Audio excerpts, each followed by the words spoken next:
Bismillahirrahmanirrahim. Assalamualaikum warahmatullahi wabarakatuh. Perkenalkan, nama saya Siti Nurwana dari jurusan Ekonomi Syariah Institut Para Hikmah Indonesia semester 6.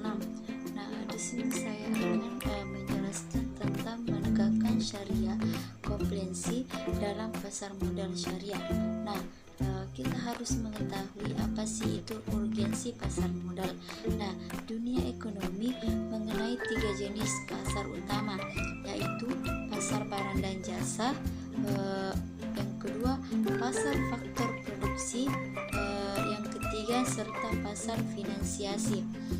Nah, selanjutnya pasar barang dan jasa diperjualbelikan berbagai macam barang berhasil produksi serta berbagai bentuk jasa.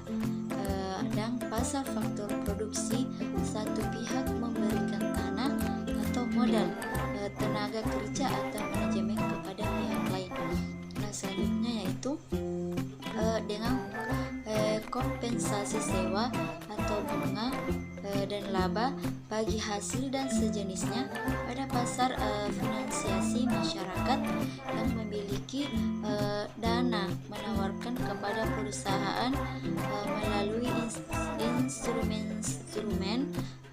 Nah, selanjutnya yaitu pasar modal syariah, sebuah alternatif pada prinsipnya. Dalam dunia ekonomi dan perdagangan, Islam memberikan prinsip ibahah atau semua bentuk perdagangan selama yang tidak jelas-jelas dilarang oleh syariah, maka dapat dilaksanakan. Karena itulah Islam mengakomodasi berbagai bentuk kemampuan dunia perdagangan dengan melakukan. Dan selanjutnya yaitu uang yang mandek dalam sebuah simpanan akan buruk akibatnya bagi perkembangan melarang adanya penyimpanan uang semacam ini. Hal ini bukan sesuatu yang bagi masa pertengahan atau dibedakan dengan masa pertengahan dalam peradaban berat yang dikenal dengan Ages. Dan selanjutnya yaitu sudah menyadari semacam ini. Ibnu Hanafi misalnya, ekonomi Soviet beratus-ratus tahun dalam hal ini, tentang simpanan masyarakat di antara warisan hukum yang dirintis oleh Imam Abu Hanifah adalah bahwa uang disimpan tidak berlebihi dari rencana atau kebutuhan, sehingga beliau hanya menahan uang tidak lebih dari 400 dirham sesuai yang dibutuhkannya. Dan selanjutnya itu, hal tersebut nyata-nyatanya merupakan anjuran untuk memanfaatkan uang dalam usaha yang produktif.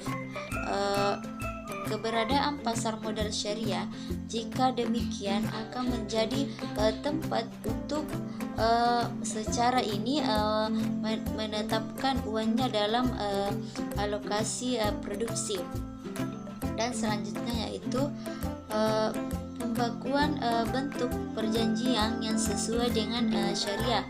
Dan aspek yang dianggap paling sentral penanannya dalam pasar modal syariah ini, sebagaimana juga dalam setiap transaksional, adalah perjanjian, sehingga pembakuan berbagai bentuk perjanjian yang memang berlandaskan pada prinsip-prinsip syariah harus dilakukan.